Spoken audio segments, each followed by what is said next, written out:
Will the US buy more Bitcoin? People inside Trump's administration suggest they will, but my belief is waning. So on Wednesday, the president's working group on digital asset markets finally released the promised crypto report. It gave a lot of information on things like policy recommendations and oversight and so on, but there was one area of concern.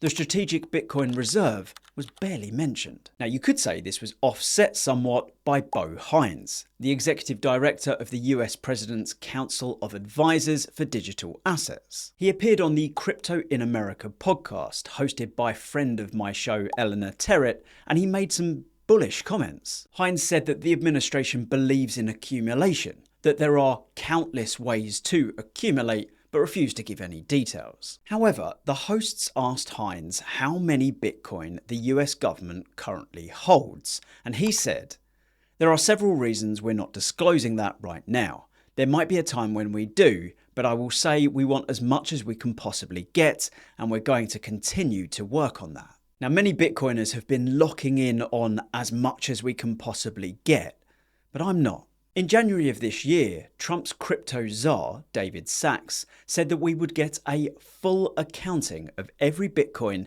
and every other digital asset that is currently in federal custody. But we didn't.